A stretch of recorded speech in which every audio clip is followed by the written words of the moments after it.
ভালোবাসা দিবসের দিন সকালবেলা আমরা দুজন মিলে ঘুরতে বের হলাম রিক্সা ভ্রমণে। তারপর একটা জায়গায় হামাইলাম। তো হামানোর পর দেখি ওইখানে দোয়েল পাখিদের গোসল করানো হচ্ছে।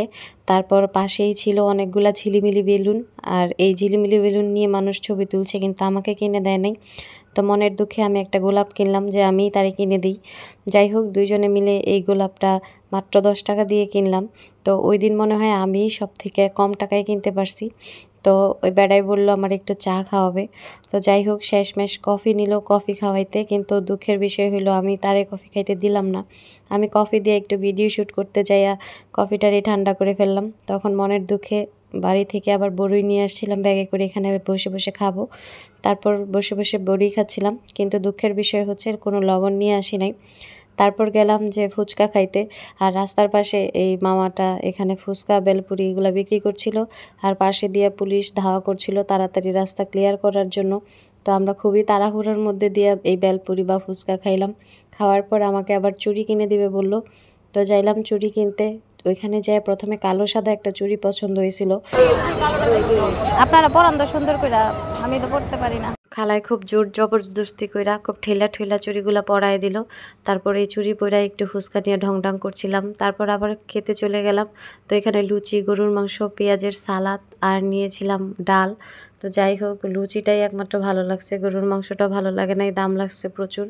আর পেঁয়াজের সালাদটা দেখতে যা লোভনীয় লাগতেছে, খেতে এতটা লোভনীয় না। কেমন জানি ঝালও না, মিষ্টিও না, টকও না। পুরাই লস প্রজেক্ট। আমরা আফসোস করতেছিলাম আমার বাসার নিচের যে খাবারটা পাওয়া যায় চিকেন চাপ, মাত্র 120 টাকা নেয়, অনেক মজা। এখানকার নান, চিকেন চাপ, বিফ চাপ সবই মজা। এখানকার সালাদ মিউনিস তাও মজা। যাই হোক, রুচিটা নষ্ট করে আমরা চলে গেলাম একটা জাপানিজ স্টলে। এখানে শুধু নুডলস পাওয়া যায়, জাপানিজ আর ইন্দোনেশিয়ান। তো এখান থেকে আমরা 3টা বড় বড় নুডলস নিলাম। একটা আমরা ওইখানেই বসে খাইয়ে আসলাম, আর 2টা বাসায় নিয়ে আসলাম। তো এদের যেই নুডলসগুলো ছিল অসাধারণ ছিল। এক কথায় আমাদের মুখে আবার টেস্ট ফিরে আসছে।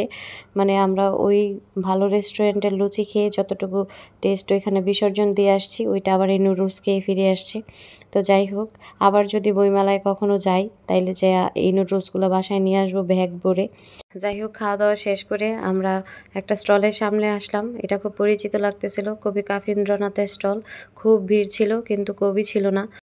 যাই হোক, তারপর আর আমরা সামনে আগালাম না, কারণ আমার কাছে যে 10 টাকা দামের ফুলটা ছিল, সারাদিন আমরা ঘুরেছি, অনেক ভিডিও করেছি, আর এটা নিয়ে অনেক ছবি তুলেছি, এটার কাজ শেষ। তাই এই ফুলটা কবিকে দিতে চেয়েছিলাম, কিন্তু কবি যেহেতু নাই, ফুলটা আবার ব্যাগের ভিতরে করে ভরে বাসায় নিয়ে চলে আসলাম। তো যাই হোক, যে সম্পূর্ণ ভিডিওটা দেখেছেন ধন্যবাদ। কেমন লাগলো আজকের ভিডিও ব্লগটি অবশ্যই কমেন্ট করে জানাবেন। ভালো লাগলে একটি লাইক ও ফলো করে দেবেন। আল্লাহ হাফিজ।